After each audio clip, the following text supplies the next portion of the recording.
कहानी की स्टार्टिंग में दिखाया जाता है कि उस ब्लू ड्रेस वाले पर्सन और वूशेंग की लड़ाई चल रही होती है, जहाँ पर वूशेंग जो है वो उसके सामने ज़्यादा देर तक नहीं रह पाता है, जिसके बाद वैंगडोनो भी उसके पास आते हैं उससे लड़ने के लिए और बहुत ही जल्द उससे हार जाते हैं। और यहाँ पर उन लोगों को इस तरह देखकर जो वूशेंग है उससे रहा नहीं जाता और वो भी उससे लड़ने के लिए आता है, लेकिन कोई फायदा नहीं होता और नीचे आके गिर जाता है।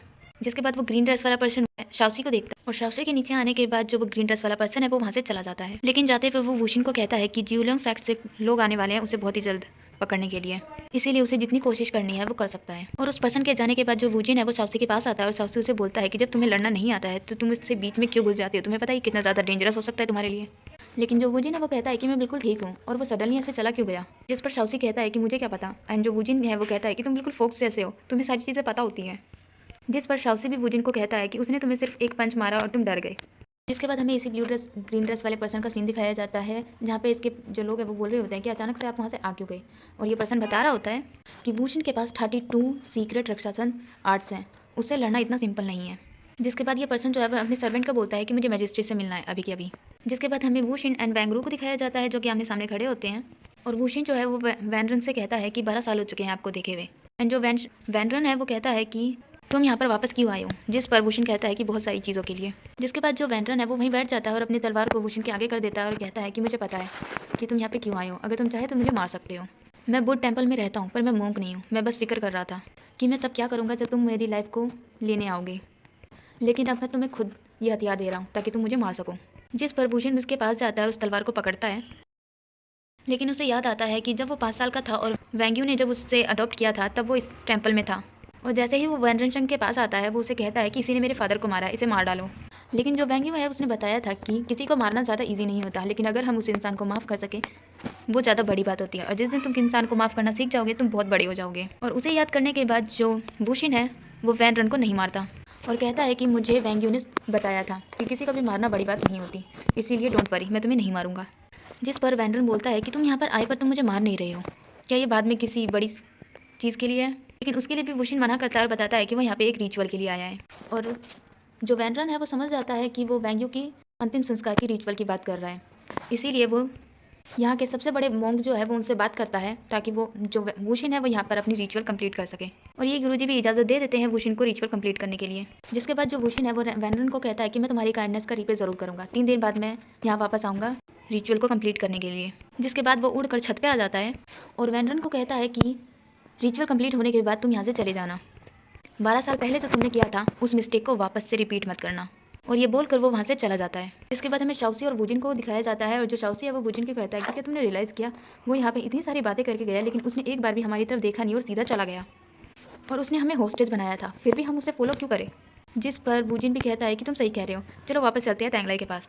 लेकिन तभी हमें दिखाया जाता है कि वूशिन कहीं पे भी नहीं गया था, वो ऊपर ही खड़ा था और कहता है कि क्या तुम दोनों मुझसे बोर हो गए हो, इतनी जल्दी यहाँ से जाने का फैसला कर लिया, मैं तो कुछ हॉर्स को पे करने के लिए गया था पर मैं भूल गया था कि मेरे पास तो पैसे ही नहीं है।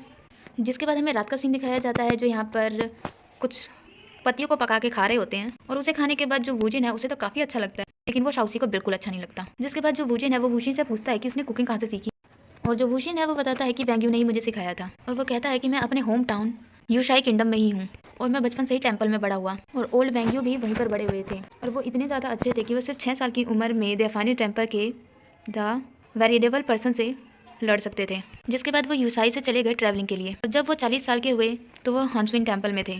वो सबसे ज़्यादा करीब थे मास्टर जैन के, लेकिन उसके 20 साल बाद उन्होंने मुझे अडॉप्ट किया। जिसके बाद वो शाओसी से पूछता है कि तुम बहुत ज़्यादा नॉलेजेबल हो लेकिन तुम्हें फिर भी नहीं पता कि मैं कौन हूँ। जिस पर शाओसी कहता है कि अगर मैं गलत नहीं हूँ तो तुम्हारा लास्ट नाम ये है। जिस पर वूशिन हाँ कहता है और बताता है कि उसका नाम ये अंशी है और मेरे फादर का नाम ये डिंगजाई है। और ये डिंगजाई का नाम सुनकर वूजिन है उसे याद आता है कि वो तो डीमन सेक्ट का है। जिस पर वूशिन यस कहता है और बताता है कि मेरे फादर डीमन सेक्ट के हेड थे। जिसके बाद उसे वाइट हेयर वाले पर्सन के बारे में याद आता है जो कि ताइवातान का था और ताइवातान जो है वो एक डीमन सेक्ट है। जिसके बाद जो शाओसी है वो वूजिन को एक स्टोरी बताने लगता है कि डीमन सेक्ट की, और बताता है कि सर्वर सेक्ट का जो बॉर्डर है वो सबसे बड़ा है ताइवातान का, और जो डीमन सेक्ट के हेड हैं वो ताइवानीज के पैट्रियचर हैं। लेकिन जो डीमन सेक्ट है वो फेल हो गया था ईस्टर्न एक्सपेक्टेशन में, इसीलिए उन्होंने सेंट्रल प्लान्स को साइन किया और उनमें से सबसे ज़्यादा इंपॉर्टेंट मेंबर था ताइवातान का बेली होस्टेज, वो भी 12 साल पहले, और वो तुम हो। और वूशिन उसे देख के कहता है कि क्या तुम मेरे बारे में बोल रहे हो, और बताता है कि मैं बस 5 साल का था, मैं बस अपने फादर को फॉलो कर रहा था और मेरे फादर के मरने के बाद वैंग्यू ने मुझे अडॉप्ट कर लिया। इस पर वूजिन कहता है कि कितना ज़्यादा बुरा लगा होगा ना, आपसे 5 साल के थे और आपको हॉस्टेज बना लिया, लेकिन अब 12 साल बाद हॉस्टेज खत्म हो चुका है। जिस पर वूजिन कहता है कि तुमने सही कहा, इसीलिए ताइवेतान वापस जाना चाहता हूँ। जिस पर शाओसी कहता है कि अगर तुम वहाँ पे वापस चली भी गए तो डीमन सैक्ट में किसी को नहीं पता कि तुम वापस आओगे या नहीं आओगे, और अगर तुम वहाँ पे वापस चले भी गए तो सब के सब तुम्हें वहाँ पे मार देंगे। इसीलिए दाजुई ने गोल्डन कॉफिन के आइडिया से तुम्हें जुलियन सेक्ट बुलाया। अगर मैं तुम्हारी जगह होता तो अभी तक सबसे फास्ट हॉर्स लेके यहाँ से भाग जाता। इस पर वूजिन कहता है कि मैं ऑलरेडी वाइट हेयर टैपी से भाग चुका हूँ, तुम मुझे और कहाँ तक लेके जाना चाहते हो। जिस पर शाओसी कहता है कि मैं तुम्हारे साथ कहीं नहीं जाना चाहता, तुम यहाँ पर रिचुअल के लिए आए हो। जिस पर वूशिन वापस से ओल्ड वैंग्यू की बात करने लग जाता है और बताता है कि उन्होंने मुझे प्रोटेक्ट किया और कभी भी उन लोगों के पास नहीं जाने दिया। और हमें एक फ्लैशबैक दिखाया जाता है जहाँ पे वैंग्यू जो है वो काफ़ी सारे लोगों को मना कर रहा होता है वूशिन के बारे में बताने से। इसके बाद वो पर्सन जो है वो वैंग्यू पर हमला करने वाले होते हैं, लेकिन तभी वहाँ पे वूशिन आ जाता है उन्हें बचाने के लिए। लेकिन उसके बाद क्या हुआ पता नहीं, लेकिन वो मर गए। जिस पर शाओसी कहता है तो तुम रीपे करने की कोशिश कर रहे हो उनकी काइंडनेस को। और इतना सब सुनने के बाद जो शाओसी है वो बोलता है कि मुझे एक चीज़ समझ में नहीं आई कि आखिर तुमने हम दोनों को ही हॉस्टेज क्यों बनाया, हम दोनों तो तुम्हारे लिए कुछ भी नहीं कर सकते। जिस पर वूजिन भी यस कहता और बताता है कि वो ताइवेतानिक के पावरफुल सोल्जर से नहीं लड़ सकते।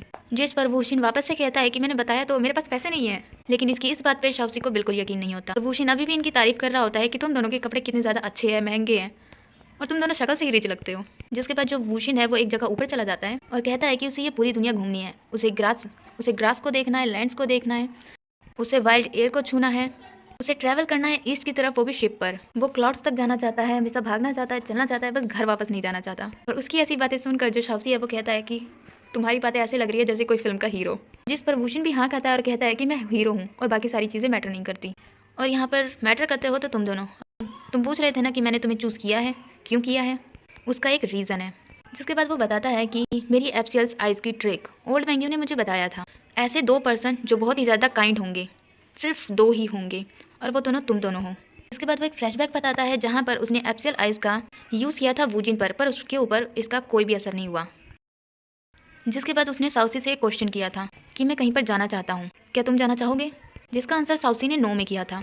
जिसके बाद जो वूजिन है वो कहता है कि सैन जिन जाओ का क्या, वो भी तो आपके एप्सियल आइज़ में नहीं आए थे शायद। जिस पर वूशिन बताता है कि उसकी ट्रिक एंसेंट जेड ट्रिक जो है वो काफ़ी ज़्यादा अच्छी है, इसीलिए वो एप्सियल आइज़ में नहीं आया, वो पूरी तरह से इनर डीमन के कब्जे में आ चुका है। इसके बाद हमें उसके एक बचपन का सीन दिखाया जाता है जहाँ पे उसके फादर के मरने के बाद उसने खुद को मारने की कोशिश की, और वूशिन कहता है कि वो काफ़ी ज़्यादा स्ट्रॉन्ग है और इसीलिए उसने बहुत ही ईजिली मेरी पावर्स को कंट्रोल कर लिया। और बताता है कि जो वैंग्यू है वो डिस्ट्रॉय करना चाहते थे इस सीक्रेट ट्रिक को, और मेरे मरने के बाद ये ट्रिक किसी को भी नहीं आती होगी और अपने आप ये ट्रिक खत्म हो जाएगी, लेकिन मैं चाहता हूँ कि मैं ये ट्रिक तुम दोनों को सिखाऊँ।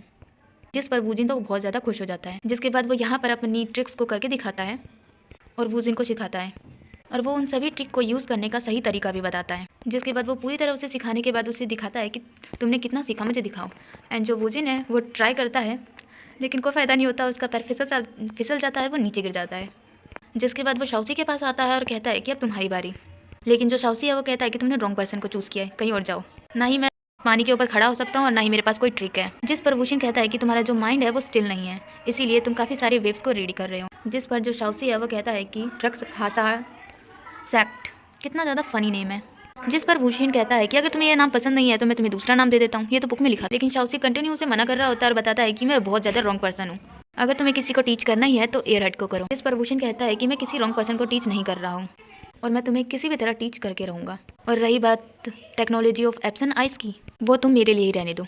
जिसके बाद हमें सीन दिखाया जाता है तैंगलाई और क्वान लियू का, जो जिन लॉन्ग पहुँच चुके होते हैं, जहाँ पे उसके मास्टर होते हैं जिनका नाम दाजुई होता है।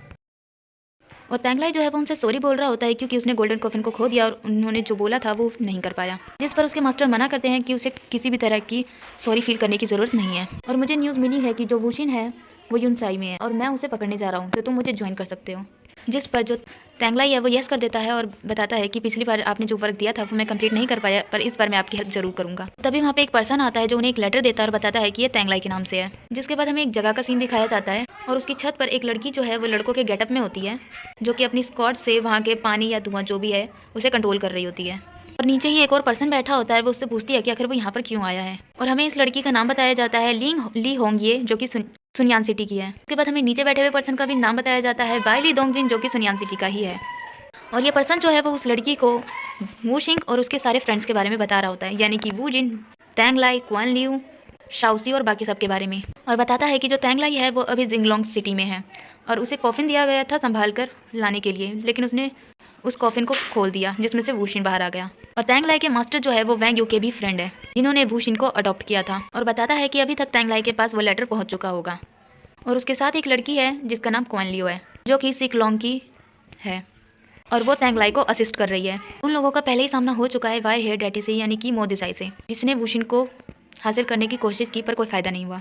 और जो वूशिन है वो ताइवेतान का है और एक डीमन सेक्ट से बिलोंग करता है और उसके फादर को मारने में हेल्प करने वाला पर्सन वैन रुआन वो अभी दाफानिस टेम्पल में है। वूजिन के साथ एक बहुत ही यंग पर्सन है जो कि ली क्लैन का है जिसका नाम वूजिन है, जो सुनियान सिटी जा रहा था तब उसकी ताइलैंड से मुलाकात हुई थी और वो थंडरबोल्ट सेक्ट का है। और उसके साथ एक और पर्सन है शाओसी जो कि पहले ही मिल चुका है फेरी रुई के प्लेस पर और उसकी इनर कीपर कमाल की है। और तैंगलाई जो है उसके बारे में काफ़ी अच्छे से जानता है। मार्शल आर्ट के वर्ल्ड में ऐसे ही बहुत सारे सीक्रेट हैं और वो एक और पर्सन के बारे में उसे बताना चाहता है जिसके बारे में वो बिल्कुल डेस्परेट है, जो कि है सेकंड स्ट्रोंगेस्ट 5 इंचर जेयर डाइट का डायरेक्टेड ऑफ इनक्लाइन यानी कि वो ग्रीन ड्रेस वाला पर्सन जो कि तैंगलाई सिटी से जा चुका है और अभी सर्वाइव कर रहा है और उसका नाम जेंजोजाई है। जिसके बाद ये लड़की कहती है, होंगिया कहती है कि इसका मतलब है कि ये सारे पर्सन हम पे बिलीव नहीं करेंगे। इसके बाद वो एक और पर्सन के बारे में बताता है जो कि वूशैंग है, वूशैंग स्क्वाड बॉक्स है और बताता है कि वूशैंग के पास अल्टीमेट स्किल है उसके स्क्वाड बॉक्स की वजह से। उसने अपने ही स्क्वाड बॉक्स की हेल्प से व्हाइट हेयर डैटी के बहुत ही अच्छे से सामना किया था। जिसके बाद वो एक और अनदर सेक्ट के बारे में बात करते हैं, बेटेड, और बताता है कि उसके बारे में कुछ खास नहीं पता पर इन्होंने ताइवेतानिक के ऊपर एक फेवर किया था और अभी जो व्हाइट हेयर डैटी है वो अवेलेबल नहीं है और वो बहुत ही जल्दी वूशिन से मिलने वाला था लेकिन उसने लॉस कर दिया। इसके बाद वो सभी क्लैन के बारे में बात करने लग जाते हैं और उनमें से सबसे बेस्ट क्लैन को चुनते हैं और बताते हैं कि एक 17 साल का बच्चा मार्शल आर्ट के वर्ल्ड में कमाल कर सकता है तो इन्हें हल्के में नहीं लेना चाहिए। इसके बाद जो होंगी है वो कहती है एक 17 साल का बच्चा सीक्रेट रक्षासा आर्ट्स को जानता है और हमें वही सीन दिखाया जाता है जब वू जिन पानी के ऊपर खड़ा था। इसके बाद जो ये पर्सन है वो अपना मैजिक करते हुए बताता है कि 12 साल पहले सुनियान सिटी ने डीमन सेक्ट को स्टॉप करने की कोशिश की थी लेकिन वो ऐसा नहीं कर पाए, पर अब वो फिर से इन्हीं सबको वापस ला रहे हैं और एक न्यू प्रॉब्लम खड़ी होने वाली है और हम इतनी आसानी से उन्हें स्टॉप नहीं कर सकते। एंड वो ताइलैंड की बात करते हैं जिनके पास वो लेटर भेजा होता है और यहाँ पर ये लड़की जो है वो अपनी स्किल दिखाती है जहाँ पे उस पर्सन ने एक पानी को बर्ड में बदल दिया होता है और ये उस पूरे पानी को ही बर्फ़ में बदल देती है और ये पर्सन बताता है कि ये काम बहुत ही ज़्यादा रिस्की है। जिसके बाद जो होंगी है वो पूछती है कि तुम्हारा प्लान क्या है। वो सुनियान सिटी का नाम लेता है और बताता है कि तुम बस तैयार रहना अपनी स्क्वाड के साथ। जिसके बाद हमें तैंगलाई को दिखाया जाता है जिसके हाथ में वो लेटर होता है और उसमें सिर्फ 4 वर्ड होते हैं और लिखा होता है आर्ट विद योर हार्ट, जिसका क्वान लियू बताती है कि ये तो बहुत ज़्यादा ईजी है, अपने दिल की सुनो। लेकिन जो तैंगलाई है वो वूचैन के पास आता है और इसका मतलब पूछता है और बुद्धिस्ट के बारे में पूछता है, बुद्धिस्ट में इसका मीनिंग क्या होता है। जिसके बाद जो वूचन है वो बताता है कि इसका मतलब है कि हम अपने दिल की सुने। इसके बाद जो तैंगलाई है वो वूशिन के बारे में पूछने लग जाता है जिस पर जो वूचन है वो बताता है कि जब मैं छोटा था तब मैं होन्सियन टेम्पल से निकल गया था दाजुई के साथ, इसलिए मुझे वूशिन के बारे में ज़्यादा कुछ नहीं पता है। लेकिन एक चीज़ है। जिसके बाद वो एक बचपन का सीन दिखाते हैं जहाँ पे वूचन अपने मार्शल आर्ट की प्रैक्टिस कर रहा होता है और वहाँ पर वूशिन आता है और वो पूछता है कि भगवान और डीमन से कौन ज़्यादा अच्छा है। जिस पर वूजिन का आंसर होता है कि उसे नहीं पता, लेकिन मास्टर ने कहा था कि डीमन बुरे होते हैं और डीमन का मारना हमारा काम होता है। जिस पर वूशिन बताता है कि भगवान या डीमन इन सब में से उनके इनर डीमन जो है हमें उसे मारने की ज़रूरत है। इंसान बुरे नहीं होते, उनके इनर की डीमन जो है वो बुरे होते हैं। और ये सुनने के बाद जो तैंगलाई है वो कहता है कि आप मुझे कह रहे हो कि मैं एक छोटे से 5 साल के बच्चे की बात पे विश्वास करूँ। तो बताता है कि मैं तैंग क्लान में ही बड़ा हुआ हूँ, मेरे पास स्ट्रिक्ट रूल्स होया करते। 12 साल पहले मैं 6 स्कूलों में मेडफुलनेस और पॉइजन को लर्न किया करता था और जब मैं 17 साल का हुआ तब मैं सुनियान सिटी में गया मार्शल आर्ट की ट्रेनिंग के लिए, वो भी 6 साल के लिए। और उसकी ये सारी बातें सुनकर जो वू चैन और क्वान लियू है वो कहते हैं कि फिर तो ये तुम्हारे लिए बहुत ज़्यादा मुश्किल होगा, तुम इसके लिए पूरा का पूरा टाइम लो, तब तक मैं सोने जाती हूँ। ये कहने के बाद वो दोनों वहाँ से चले जाते हैं। जिसके बाद वहाँ पे तैंगलाई और फेरी रुई बसते हैं। जिसके बाद जो फेरी रुई है वो तैंगलाई के पास आती है और उसे बताती है art with your heart, follow करो अपने फेथ को, तुम इन सभी चीज़ों के बारे में ज़रूरत से ज़्यादा सोच रहे हो, अपने दिल को डिसाइड करने दो कि क्या करना है। जिसके बाद जो तैंगलाई है वो कहता है कि मुझे लगता है कि जो वूशिन है वो ईवल नहीं है, अगर वो ईवल होता तो वो हमारी हेल्प कभी नहीं करता, कैरेट से निकलने के बाद उसने हमें बचाया था। जिसके बाद जो फेरी रुई है वो उसके बारे में ज़्यादा ना सोचने के लिए बोलकर उसे बताती है कि वो 3 डेजर्ट सिटी वापस जा रही है कल सुबह। और ये सुनने के बाद जो तैंगलाई है वो उसकी तरफ मुड़ता है और जो फेरी रुई है वो उसे किस कर लेती है। जिसके बाद वो उसे अपना ख्याल रखने के लिए बोलकर वहाँ से चली जाती है। जिसके बाद हमें सीन दिखाया जाता है कि वू चैन तैन लाई और क्वान लियू जो है वो सभी हॉर्स पे बैठकर युसाई जा रहे होते हैं वूशिन के पास। इसके बाद हमें वापस से इन तीनों को दिखाया जाता है जो द फेनिक्स टेम्पल में वापस आ चुके होते हैं उस रिचुअल को कंप्लीट करने के लिए। जिसके बाद हमें वूशिन के हाथ में एक लैंटर्न को दिखाया जाता है जिसे वो अपने मास्टर वैंग यू के पास रख देते हैं और बताता है कि यहाँ पर उनकी बॉडी नहीं पर उनकी सोल अभी भी है, इसीलिए मैं यहाँ आना चाहता था। इसके बाद वो प्रे करके जैसे ही मुड़ के जाने वाला होता है तभी उससे ओल्ड वेंग्यू की आवाज़ आती है और जब वो पीछे मुड़ के देखता है तो वहाँ पे वेंग्यू की सोल होती है और उसे देखकर जो वूशिन है वो काफ़ी ज़्यादा रोने लग जाता है और कहता है कि मुझे अपने घर हेंसवन टेम्पल वापस जाना है। और फ्लैशबैक दिखाया जाता है कि ओल्ड वेंग्यू उसे हेंसवन टेम्पल लेके आए थे और बताया था आज के बाद तुम यहीं रहोगे और ये तुम्हारा घर होगा। जिसके बाद एक जगह पे बैठा हुआ वूशिन होता है और उसके पास ओल्ड वेंग्यू आते हैं और कहते हैं कि क्या तुम अपने घर को मिस कर रहे हो। लेकिन जो वूशिन है वो कहता है आपने कहा था कि ये घर आज से मेरा है और मैं हमेशा आपके साथ रहूँगा और आपकी साइड रहूँगा। और प्रेजेंटली उसे इतना ज़्यादा रोता हुआ देखकर ओल्ड वेंग्यू की जो सोल है उनके पास आती है और कहती है कि तुम बड़े हो जाओ, तुम्हारी हरकतें अभी भी बच्चों जैसी हैं, तुम वापस घर जाना चाहते हो लेकिन वो तुम्हारा घर तब तक था जब तक कि मैं था, तुम्हारा और मेरा रिश्ता वहीं तक था, अब मेरा रास्ता ख़त्म हो चुका है और हमारा रिश्ता भी। अब तुम्हारा घर हेंसन टेम्पल नहीं बल्कि फ्रीडम है, तुम जहाँ चाहे वहाँ जा सकते हो। लेकिन अभी भी जो वूजिन है वो हेंसन टेम्पल जाने की ही बात करता है और कहता है कि वो हमेशा आपके साथ रहना चाहता है। लेकिन जो वेंग्यू की सोल है वो कहती है कि तुम वहाँ पे वापस नहीं जा सकते क्योंकि तुम्हें अभी पूरा वर्ल्ड देखना है, बहुत सारी चीज़ें एक्सपीरियंस करनी है। और इन सब को सुनकर जो वूशिन है वो बहुत ज़्यादा रो रहा होता है और यहीं पर हो जाता है एक्सप्लेनेशन खत्म।